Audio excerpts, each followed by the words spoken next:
I remember the day I first stepped onto the neat sidewalks of Overlook Pines, a seemingly picturesque suburban neighborhood in the rolling hills just outside Elmwood City. The sun bathed the rows of identical white and beige houses in a gentle light, while meticulously maintained front lawns formed a uniform patchwork of green. The symmetrical shrubs and tidy hedges might have struck anyone as perfect, but perhaps, like a dream that was too carefully crafted, the place immediately whispered a hidden friction. Little did I know that beyond the postcard-perfect facade, a quiet war was already brewing. I was drawn here primarily by the promise of a tranquil environment. As director of national virology research under a government institution, I needed a certain measure of seclusion. My responsibilities involved supervising and, sometimes, personally conducting critical and highly confidential research on emerging pathogens. Over the last few years, new strains of diseases had been popping up faster than we could catalog them. It was crucial that I had a secure place, both physically and mentally, where I could devote myself fully to scientific endeavors that might one day protect the population from catastrophic epidemics. Now, I should say that Overlook Pines was home to a very active homeowners association, HOA. Everyone who purchased property here was automatically enrolled. I'd heard the rumors. Some HOAs were mild, benevolent groups that arranged potlucks and yard sales. Others acted like overzealous police, scanning every home for the slightest deviation from the rules. Overlook Pines HOA was rumored to be the latter type, and that reputation was largely thanks to a particular woman who made it her personal crusade to control every detail of neighborhood life. Her name was officially Brenda Arniston, but people in hushed tones had long since given her the nickname Karen, a moniker she had apparently earned with remarkable consistency. She was in her mid-50s, with carefully coiffed hair dyed a shade too bright to be entirely natural. She walked the streets like a commander surveying her kingdom, always carrying an HOA pamphlet, phone in hand, ready to snap pictures of any perceived violations. When she spotted you, she would turn on a tight, perfunctory smile that never quite reached her eyes.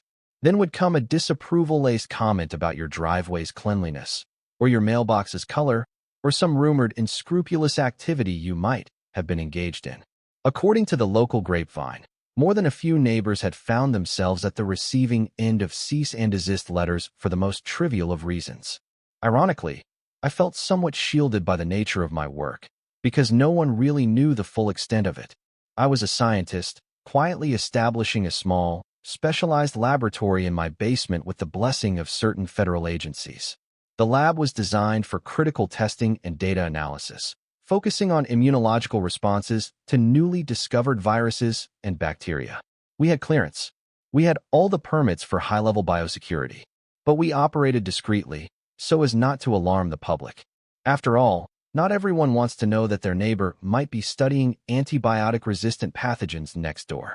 It was easier, and far less disruptive, to proceed with minimal fanfare. Still, in Overlook Pines, secrets could only stay hidden for so long. Because Karen was watching. She watched everyone. If you left your trash bin out a minute longer than the HOA regulations allowed, she would note it. If you parked your car slightly off-center in your driveway, she'd be at your front door with a warning pamphlet by the afternoon. And if you happened to have large boxes delivered that might hint at the installation of specialized laboratory equipment, well, you can guess she'd take extraordinary interest. On my third day, a huge steel container arrived, housing the specialized biosafety cabinetry I needed. No matter how quietly we tried to unload the machinery through the rear garage, Karen was there, observing from behind a hydrangea bush. In a single moment, I locked eyes with her from across my yard. She wore that telling expression, the faintest squint, the lips pressed together as though she were already judging me for some offense. She didn't approach me then, but I got the sense that she was filing away mental notes, preparing for a future confrontation. And so, the stage was set. Overlook Pines was about to become the unwitting battleground for an escalating conflict, one that would eventually break open bigger secrets, expose Karen's unchecked self-righteousness, and, unbelievably, place public health at risk. Yet as I recall that early moment, standing in the quiet suburban street, I can't help but grin wryly. She had no idea who she was messing with. I wasn't just any homeowner. I was the director of national virology research. And those boxes I was carrying into my house were not for personal convenience. They were critical to scientific developments that might save lives. But to Karen, I was simply the new neighbor with the suspicious boxes. I tried to blend into the neighborhood routine. Mornings were peaceful, a short jog around the block, a wave to passing neighbors, and then back to the house to dive into my research and administrative duties. Late at night, I pored over national disease data or conferred with my federal colleagues over secure channels. If I needed to spend time in the basement lab, I did so quietly.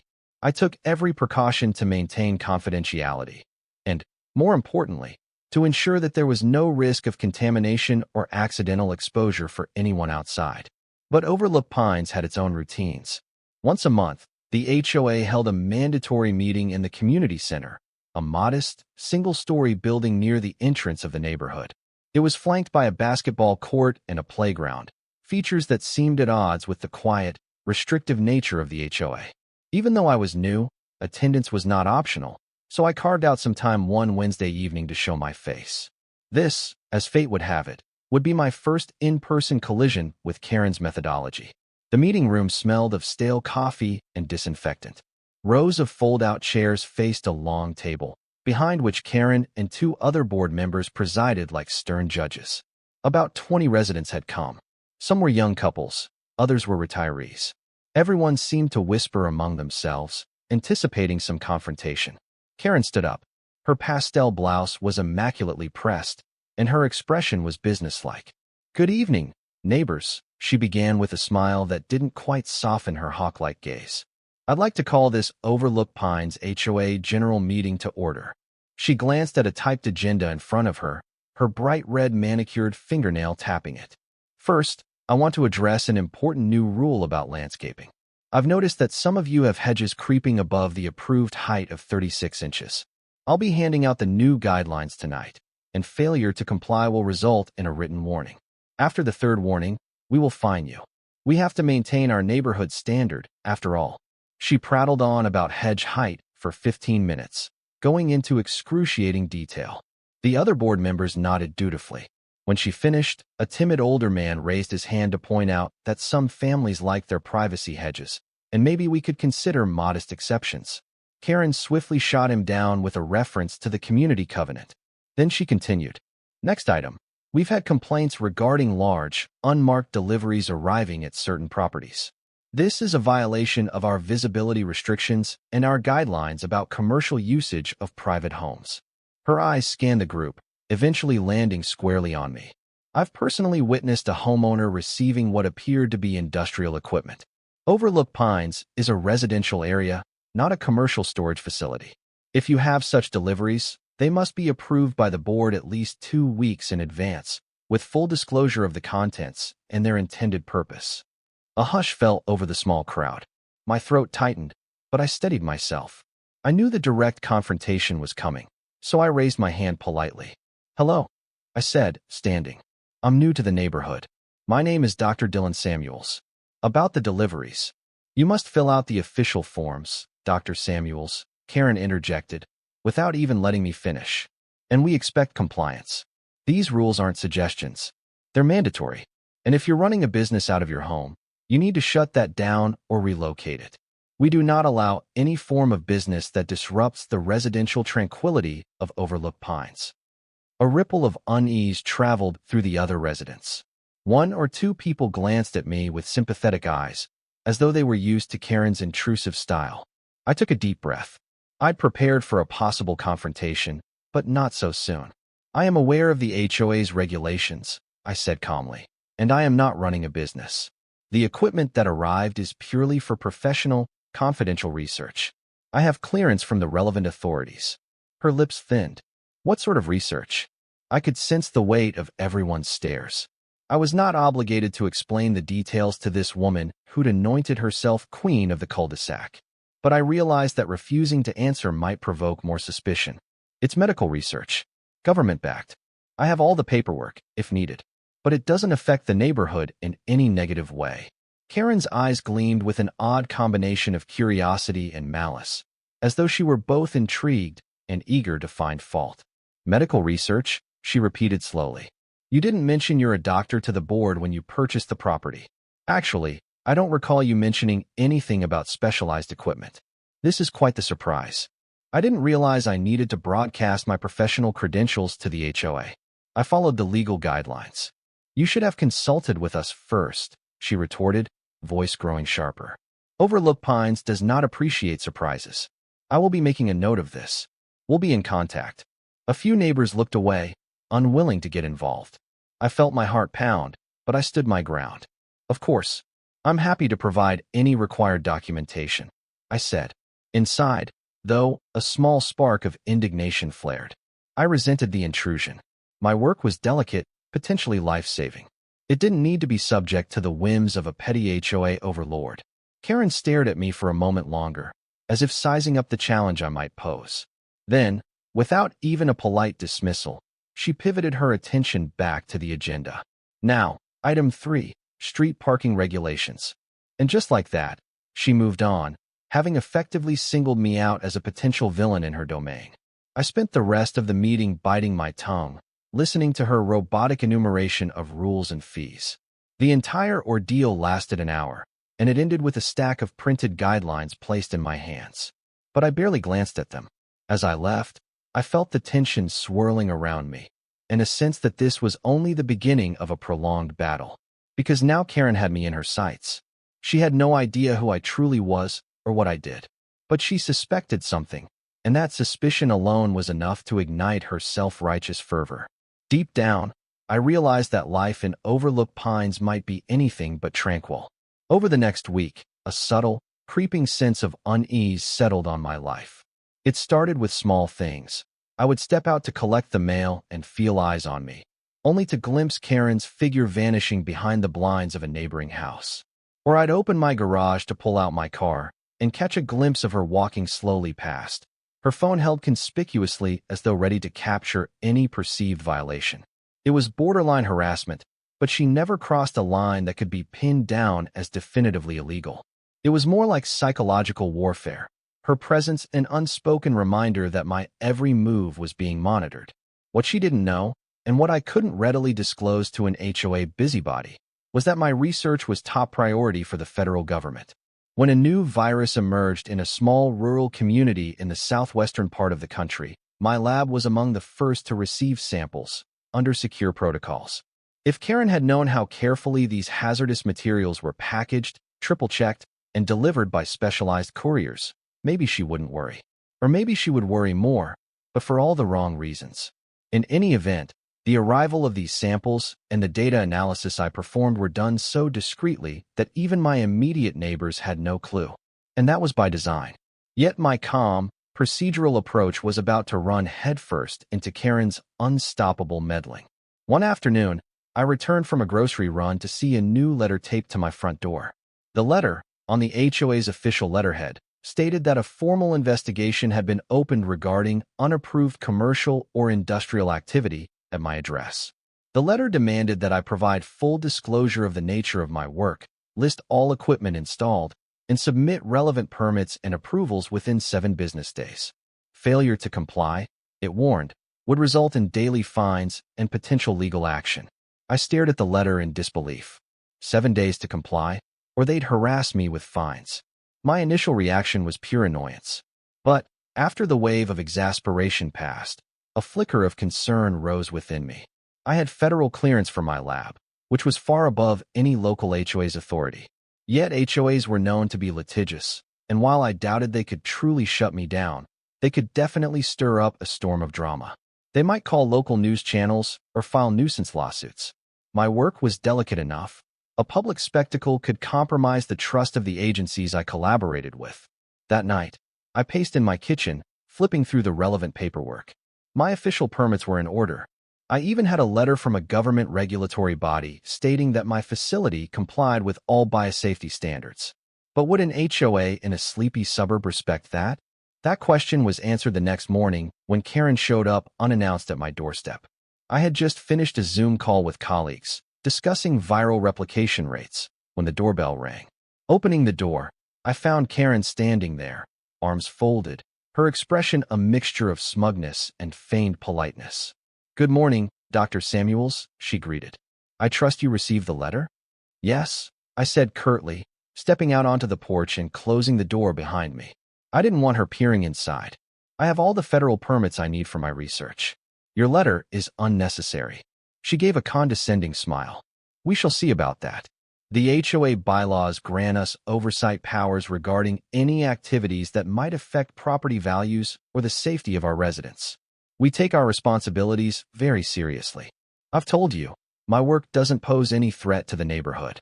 It's for the greater good, in fact. Greater good, she echoed, narrowing her eyes. We have families here, Dr. Samuels. Children, elderly parents. My board members, and I have heard rumors that you might be working with dangerous pathogens, perhaps even infectious diseases. Is that correct? My stomach twisted slightly. The last thing I wanted was an alarmist interpretation floating through the community. My research is strictly controlled, I replied carefully. Any materials I handle are contained in safe, sealed systems. I meet or exceed all state and federal guidelines for biosafety. Karen tilted her head, as though savoring my discomfort. Sounds like the kind of thing that could put everyone in danger if mishandled, no? I took a slow breath to keep my composure. As Director of National Virology Research, I assure you I know what I'm doing. Her eyes flashed with triumphant curiosity. Director, are you? My, that's quite a title. Then you must have no problem proving to the HOA that your work can't harm anyone. Because if there's the slightest risk, a memory of the early phase of my career flitted through my mind. The outbreak we contained in a military lab, where one small leak could have spelled disaster. But I'd spent years ensuring that never happened on my watch. It's not a matter of risk, I said. It's a matter of confidentiality. But if you require documentation, I'll provide it through the proper channels. Karen's smile didn't waver. Wonderful. I look forward to reading every word. Just remember, we have the power to protect this community. If we decide your presence here endangers the residents, we can take legal steps to remove you. I resisted the urge to laugh at her audacity. She seemed unaware that a local HOA wasn't exactly going to override federal government authority. But in her mind, she was unstoppable. I'm sure we can clear this up, I said, turning away. Have a nice day, Karen. As I closed the door, her face tightened, possibly at the casual use of the name Karen. I'd heard that it annoyed her, but she'd grown used to it becoming a fixture of her identity. Now, she wore it as a twisted sort of badge, as if to say, yes, I'm the Karen. Fear me. That evening, I contacted my legal counsel, affiliated with the government branch I reported to, and explained the situation. They advised me to remain calm and provide the HOA with official documents that demonstrated my compliance. But they also cautioned me to keep a low profile. The last thing we needed was a news headline like, "Local HOA feud over secret infectious disease lab." If that angle ever hit mainstream media, it could cause a public relations nightmare and trigger panic among my neighbors. I had to tread lightly. Meanwhile, Karen's machinations continued. She fired off emails demanding more specifics. She started circulating a petition among the neighbors, vaguely titled, "Keep Our Neighborhood Safe." I caught wind of rumors. People whispered that I might be storing vials of deadly viruses in my basement, that I might be manufacturing bioweapons, that I was a threat to their children's well-being. Much of it was scaremongering, fueled by Karen's half-truths and innuendos. My frustration mounted, but I pressed on with my work. We had recently received a sample from an unnamed overseas source, an emerging strain of hemorrhagic fever, still in the earliest stages of research. Time was of the essence. If we could crack its genetic code and isolate potential vaccine targets, we could avert a future catastrophe. I worked long hours, consulting with other labs via secure networks, meticulously analyzing test results. Each day, though, Karen's interference grew. She was about to up the ante in a way that threatened not only my lab, but potentially the nation's public health infrastructure.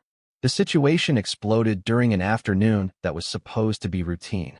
I'd arranged for a specialized courier to deliver biological samples that required immediate testing. These were sealed vials containing viral RNA, shipped under strict guidelines with multiple layers of containment. Legally, everything was in perfect order. The courier truck, a nondescript, unmarked vehicle, arrived at precisely 3 p.m. to drop off the package. Unbeknownst to me, Karen had enlisted her friend, a local blogger who occasionally covered neighborhood scandals. She apparently tipped the blogger off about the secret deliveries to my home. So when the courier pulled up, Karen and this so-called citizen journalist were waiting in the cul-de-sac, camera phones rolling. I stepped outside to receive the shipment, only to be ambushed by Karen's shrill voice. "Everyone, look," she cried, gesturing wildly at the courier. "The suspicious packages are here again." The courier, startled, set the box down carefully on my porch and stepped back, obviously wanting no part of the confrontation. A small crowd of neighbors began to gather, drawn by the commotion. The blogger edged closer, phone aimed at me like a weapon. I felt my pulse spike. "Karen, back off," I said, trying to maintain composure. "You shouldn't be anywhere near this package. It's not for you." She planted her hands on her hips. "I have every right to ask questions. What's in that box? Dangerous viruses? Biological weapons? You're putting us all at risk." A murmur rippled through the onlookers, some of whom looked concerned. Others seemed sympathetic but afraid to speak up. I took a breath, keeping my voice calm and firm. "This is official medical research material, handled under strict protocol. There is no danger to anyone as long as it remains sealed and is handled by authorized personnel, like me. You need to stand back." Karen smirked at the blogger's phone camera. "Did you all hear that? He admits he's bringing in dangerous pathogens. Doesn't matter what fancy name he gives them. This is a quiet, residential neighborhood, not a secret lab. I've tried to warn him, but he won't listen. So I'm making a public record of this." My fists clenched at my sides. I glanced at the blogger, who seemed all too eager to capture any sensational soundbite. "You are out of line," I said to Karen. "I have all the necessary federal permissions to conduct my work here, which poses no threat to the neighborhood. You, however, are endangering this package by interfering." She sniffed. "Don't you lecture me about endangerment. It's your suspicious operations that have turned Overlook Pines into a potential hotbed for infectious diseases." At that point, fear and frustration propelled me to speak more openly than I normally would. "What you're doing could jeopardize critical medical research that saves lives. Do you understand that? We're working on advanced virus detection and vaccine development. If you disrupt these processes, people could die, maybe not here, but somewhere else. This isn't a game, Karen." She looked momentarily taken aback by my intensity, but quickly recovered. "Don't try to pin global health issues on this neighborhood. You should have chosen a government lab, not my street, if it's so critical." She turned dramatically to the growing crowd. "Can we trust him? I say no. We have children playing in their yards, and he's trafficking who knows what under our noses." At that moment, one of my few supportive neighbors, a middle-aged woman named Leah, stepped forward. She was a nurse, and we had spoken casually once about medical topics. "Karen, stop," Leah said. "Dr. Samuels has federal clearance. He's not doing anything illegal. Research like this is tightly regulated. If he says it's safe, I trust his professional judgment more than your paranoia." Karen's face hardened. "You trust him? A man who creeps around at all hours with hidden deliveries? We'll see about that." With a dramatic flourish, she pulled out her phone and dialed 911 right there in front of everyone. "I'm reporting a potential biohazard threat in Overlook Pines," she announced loudly. The phone was on speaker, and the startled operator responded. "Yes," Karen continued. "My neighbor is storing dangerous viruses in his home. I demand immediate intervention." Her voice was shrill, pitched to incite fear. I felt my heart sink. I knew what this would mean. Local police would show up, then they'd involve hazmat or possibly the FBI once they realized the nature of the material was federally regulated. This would create a fiasco, and time was ticking for the samples that needed to be processed quickly to provide data for a new vaccine trial. Sure enough, within minutes, 2 police cruisers arrived, lights flashing. Officers stepped out warily, unsure what they were dealing with. One of them, wearing a badge that read, "Officer Hernandez," approached me. "Sir, we received a call. Could you explain the situation?" I cleared my throat and offered him my government-issued credentials. "Officer, I am Dr. Dylan Samuels, Director of National Virology Research. This package contains sealed viral RNA samples. I have the permits right here, as well as letters confirming the legality of my activities. I can show you everything." Karen interrupted, shouting, "He's lying. That stuff could be lethal. We have children here." Officer Hernandez raised a hand to calm her, then carefully examined my documents. His partner, Officer Kim, studied my ID badge, verifying it via radio.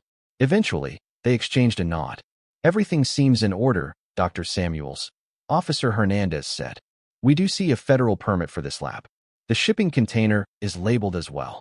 "What about the neighborhood's safety?" Karen demanded, stepping closer. "That can't possibly be safe." Officer Kim addressed her calmly. "Ma'am, if the federal government has cleared him and he's following the law, there's no criminal matter here for us. If you have a dispute regarding HOA regulations, that's a civil issue, not a police matter." Karen's face contorted in frustration. But she wasn't done. "Fine, then I'll go higher. I'll contact the city health department, the state, whoever it takes. This man can't operate a disease laboratory in a family neighborhood. I'll get him shut down." The police left, clearly seeing no cause for alarm. The neighbors gradually dispersed, some looking relieved, others still unnerved. I took the package inside, my nerves frayed. This confrontation was a public fiasco, exactly the scenario I'd hoped to avoid. Now, who knew how far Karen would push the matter? Despite the turmoil, I had work to do. I stored the samples in the appropriate refrigerator units in my basement lab and began my analyses. But my mind kept wandering to the fiasco on my front lawn. I could only imagine the rumors swirling around Overlook Pines now. Karen had rung the alarm bell, and I doubted she'd stop. She had set her sights on me, convinced she was the righteous protector of her suburban enclave. Deep in my heart, a flicker of anger burned. I'd spent my entire adult life working tirelessly to protect people from unseen microbial threats. And now, this self-important HOA tyrant was undermining it all out of petty fear and an overblown sense of power. I promised myself I would find a way to stop her, or at least mitigate the damage she was causing. Not for my own comfort, but for the sake of the mission at hand. Lives might very well depend on it. Karen, true to her word, escalated the matter to city officials. Over the next week, I received a flurry of inspection notices. The city health department, the local fire marshal, even a code enforcement officer, one after another, they arrived at my home. They inspected the property, combing through my meticulously documented protocols. Each time, they found no violations. If anything, they were impressed by the rigorous standards I maintained. Some admitted that they had never seen such a well-organized private laboratory. But every new inspection took time. Precious hours during which I should have been analyzing viral sequences and sending data to our collaborating labs. Time was critical. Rumors of an outbreak on another continent were intensifying. If the virus mutated further, we would need immediate strategies to contain it. Yet every knock on my door was another interruption, and I knew exactly who was behind it all. Karen, filing complaint after complaint. Meanwhile, the atmosphere in the neighborhood grew tense. Karen circulated more petitions, posted alarmist flyers, often featuring dramatic clip art of biohazard symbols, and called emergency town halls where she castigated me in absentia. A few neighbors, likely out of fear or ignorance, joined her cause. But a surprising number of residents, like Leah the nurse, started pushing back, objecting to Karen's crusade. They didn't appreciate her meddling. They recognized that real science was happening at my house, and they weren't impressed by Karen's tactics. In hushed exchanges at the grocery store or while walking dogs in the evening, some folks whispered their support for me, hoping that I would stand my ground. Little did any of us realize that a far more urgent crisis was brewing. I first got the news via a late-night email from one of my counterparts at the CDC. The virus we had been studying had now been detected in multiple travelers entering the United States. While immediate quarantines were in place, there was a strong possibility of community transmission. We had to ramp up testing and accelerate vaccine trials. This was exactly why I'd built my home lab, to act quickly, sometimes faster than large institutional labs entangled in red tape. I spent the next 2 days working around the clock. Our research hinged on dissecting the virus's RNA to identify potential vulnerabilities. I hosted emergency video conferences with immunologists, statisticians, epidemiologists, some from other countries. Data from my lab was essential to guiding immediate public health responses. In short, time was everything, and I found myself perpetually wary that at any moment, Karen might barge in with another fiasco. But the worst blow was yet to come. On day 3 of our emergency research spree, I discovered that the power to my basement lab had been cut off. At first, I thought it was a technical issue. Maybe the circuit breaker had tripped. But after checking, I found something disturbing. The external power line leading into my property had been tampered with. Evidence suggested that someone had pried open the external breaker box, messed with the connections, and forcibly shut down my main circuit. I felt my blood run cold. If the temperature in my specialized freezers rose above a certain threshold, the delicate viral samples could degrade beyond use. The refrigeration units had battery backup, but only for a limited span of time, maybe 8 hours. Once that time was up, the samples and the research they represented would be in jeopardy. Frantic, I called an electrician, who said he'd do his best to come right away. Meanwhile, I surveyed the damage. There was a stenciled note taped to the breaker box, reading, "No infectious labs." That, to me, was incriminating. I knew Karen was behind this. Maybe not physically. She might have manipulated others into doing the dirty work. But her hostility had clearly emboldened someone to attempt sabotage. Panic set in. If I lost those samples, crucial data would be delayed, and the outbreak response could falter. I emailed my colleagues, telling them we might need to rely on backup samples stored off-site.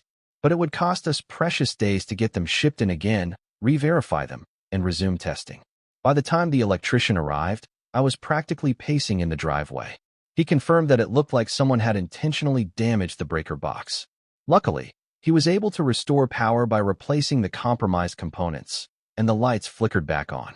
But 5 hours had already gone by, 5 hours in which my lab's freezers had been running on battery. The backup was still holding, but it was dangerously close to running out. Adrenaline jolted me into action. I spent the next few hours doing triage, verifying sample integrity, recalibrating equipment, and rerunning certain tests. In the end, it looked like we had narrowly avoided a catastrophic loss.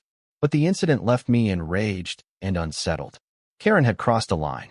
This was no longer about petty fines or moral grandstanding. This was sabotage, plain and simple, and it endangered countless lives. I reported the incident to the police, submitting the vandalism note as evidence. But I suspected Karen would deny everything if questioned. Nonetheless, I filed a formal complaint. Officer Hernandez, who'd handled the previous fiasco, took my statement seriously, especially given the significance of the research at stake. He said they would investigate, but with no witnesses and no clear proof tying Karen directly to the crime, it would be difficult to press charges unless new evidence emerged. That evening, as I slumped onto my living room couch, exhaustion gnawed at me. The crisis wasn't over. The virus was still out there, spreading. My lab was operational again, but the sabotage was a harbinger of how far Karen might go. For the first time, I wrestled with real fear that she could do something even more dangerous.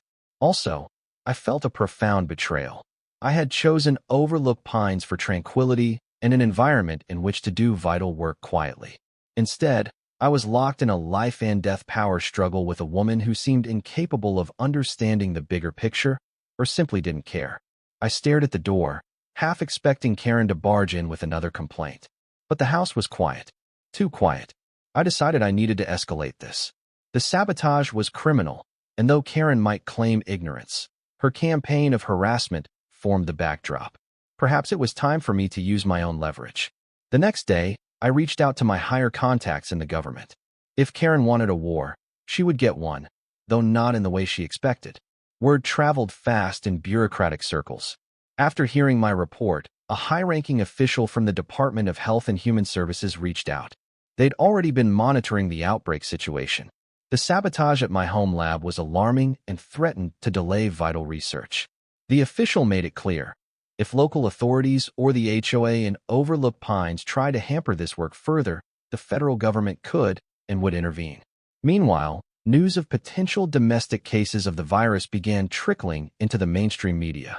Anxiety spread, but official channels tried to maintain calm, emphasizing that top researchers were on the job, myself included. It was in that context that my superiors and I hatched a plan to publicly highlight the critical nature of my work, ensuring that if Karen continued her rampage, she would be exposing herself to national scrutiny. We scheduled a press briefing in Elmwood City's downtown conference hall. Representatives from the CDC, local government, and I would speak about the emerging virus, the steps being taken, and the role of local researchers, me, who were crucial in data analysis. This was something I had initially tried to avoid, hoping to keep a low profile. But the sabotage changed the calculus. Sometimes, shining a light is the best defense against lurking threats. The morning of the press briefing was charged with tension. Cameras from local TV stations and a handful of national outlets were set up. A small crowd of journalists milled about. I took a seat at the panel table alongside officials from the City Health Department and the CDC.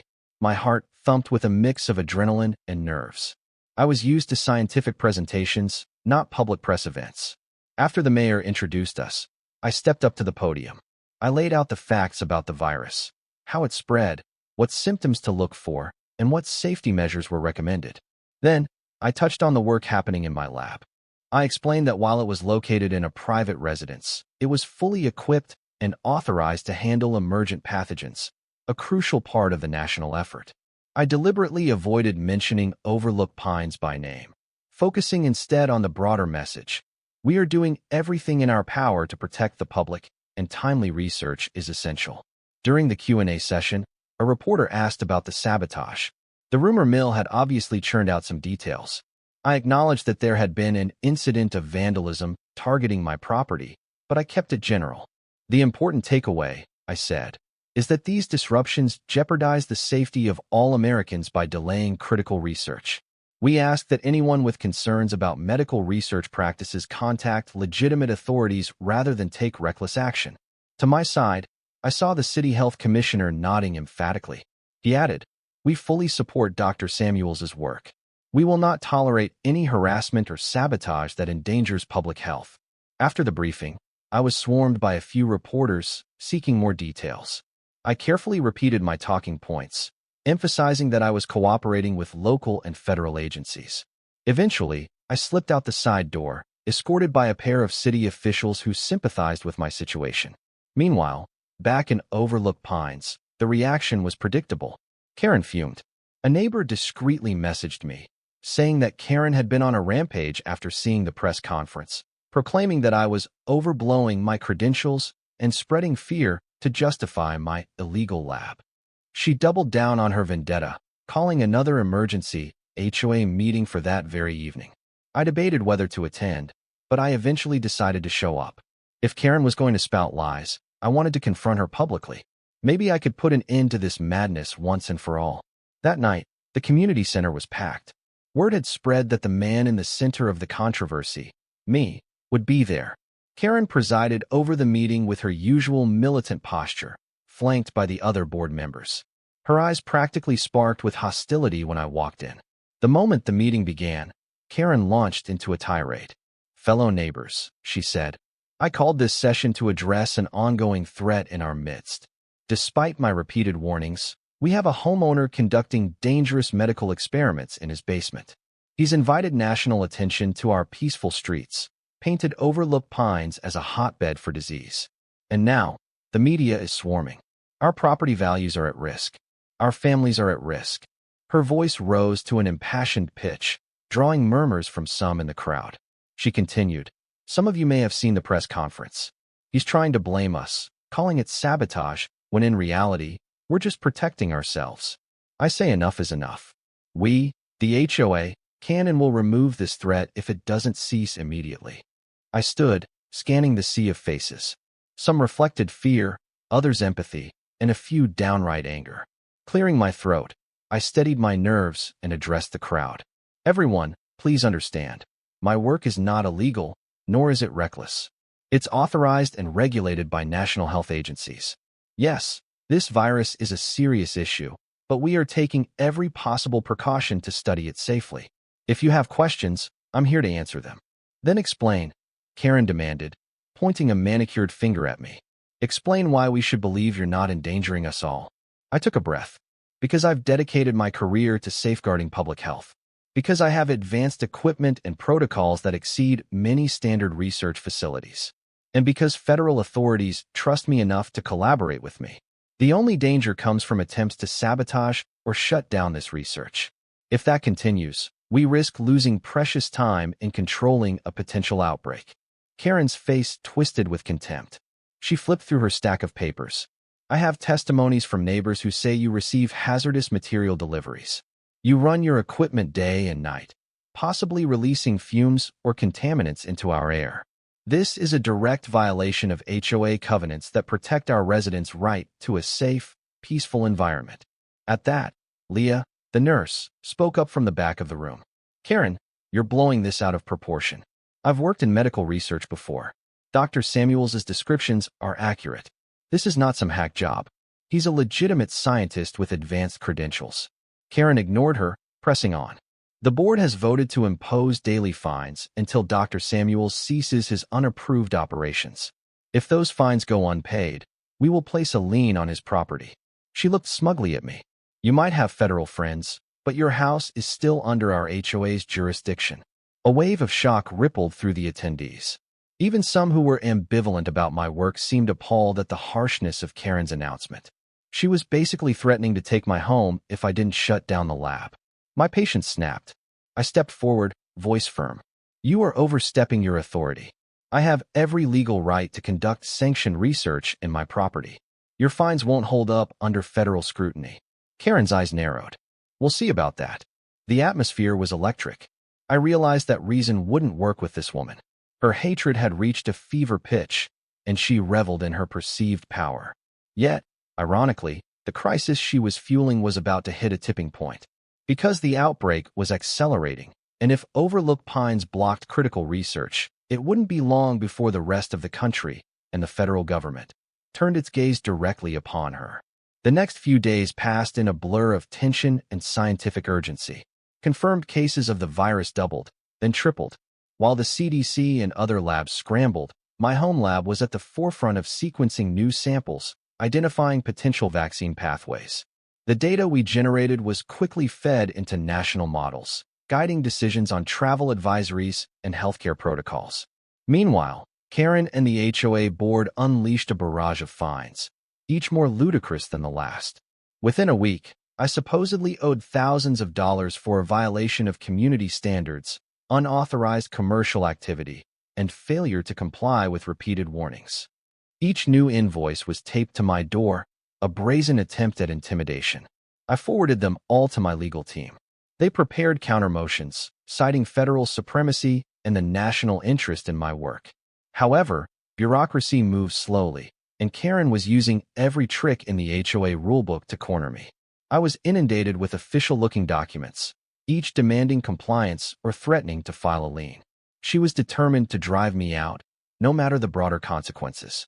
Then, the outbreak situation escalated further. It reached the threshold of a public health emergency, prompting the state governor to call for immediate expansions in testing and research. My name began appearing in local news segments, praising the contributions of my lab in the fight against the virus. This newfound publicity turned Karen's crusade into a ticking time bomb. She couldn't hide behind obscure HOA bylaws anymore. The world was paying attention, and if she kept interfering, she risked looking like a national villain. But Karen, blinded by self-righteousness, pressed on. She even invited a tabloid TV crew to Overlook Pines, planning to expose me as some mad scientist. The segment backfired spectacularly. Once the reporters realized I was a recognized expert, they pivoted the story to highlight the crucial nature of my work and how the HOA's hostility threatened public safety. Karen was filmed rambling about contaminants in the air and brandishing a flimsy rulebook.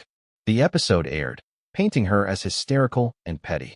That same week, the city's attorney general, spurred by mounting pressure, formally opened an inquiry into the HOA's conduct. With sabotage claims and the draconian fines aimed at me, the association was now under scrutiny for potential abuse of power. Karen's fortress was starting to crack. The final straw came in the form of an unexpected twist. Newly unearthed evidence linked the sabotage at my power breaker box to a private conversation Karen had with a small group of fervent supporters. One of them, apparently guilty about the outcome, went to the police with recordings proving that Karen had orchestrated the vandalism, or at least strongly encouraged it. Investigators confronted her, and the scandal blew wide open.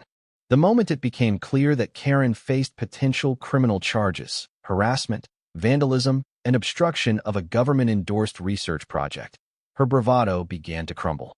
Yet the unstoppable chain of consequences had already been set in motion. 2 weeks later, the city attorney general, in collaboration with federal authorities, seized upon the sabotage evidence. Karen was arrested in a highly publicized sweep, charged with felony counts related to tampering with critical research infrastructure. The news media captured footage of her being led away in handcuffs, face pale with shock, lips pressed tight. Overlook Pines watched in stunned silence as the woman who had ruled their HOA with an iron fist was taken down by the same system she thought she controlled. And that wasn't the end of it. A federal lawsuit soon followed, citing her interference in national public health efforts. In a dramatic turn of events, a judge froze Karen's assets, including her home, pending the outcome of the litigation. She faced not only prison time, but also the possibility of having her property confiscated to pay damages. The entire Overlook Pines HOA board came under heavy scrutiny, though many members quickly distanced themselves from Karen, claiming they were manipulated. Karen's downfall was swift and severe. Some neighbors quietly rejoiced, relieved that her tyranny had ended. Others felt uneasy, knowing how fragile the line between suburban normalcy and chaos can be. For my part, I simply felt a mixture of relief and sadness. The fiasco had consumed months of my life, threatened vital research, and caused immeasurable stress. Yet in the end, the system worked, albeit clumsily. With Karen gone, the HOA quickly rescinded its fines against me, canceled all the liens, and even issued a formal apology, eager to avoid further legal trouble. I could finally focus on what mattered, my work in virology. The outbreak, while serious, was showing signs of containment, thanks in part to the research from my lab. Vaccines were in accelerated trials, and the country seemed poised to dodge a worst-case scenario. Overlook Pines returned to a peaceful lull, as though the turbulence had been just a nightmare. The sunlit streets remained lined with impeccably trimmed hedges, the sidewalks neat and orderly. Neighbors once frightened or indifferent grew more open, occasionally stopping by to ask how the research was going, or to check if I needed help with anything. Some even formed a supportive neighborhood watch, ensuring that acts of vandalism or harassment would never happen again. As for Karen, Brenda Arniston, she found herself entangled in a legal battle that culminated in a prison sentence. In a final blow, the court ordered the forfeiture of her property to help cover the legal costs and the damages related to her sabotage. The name, Karen, became a local legend, a cautionary tale about the perils of letting arrogance and aggression spiral out of control. In my quieter moments, I reflect on how one person's ignorance and stubbornness nearly derailed a critical mission. But I also remember how the system, neighbors, law enforcement, federal agencies, eventually came together to protect the common good. And if there's a silver lining, it's that the fiasco underscored the importance of transparency and communication in scientific endeavors that operate close to everyday life.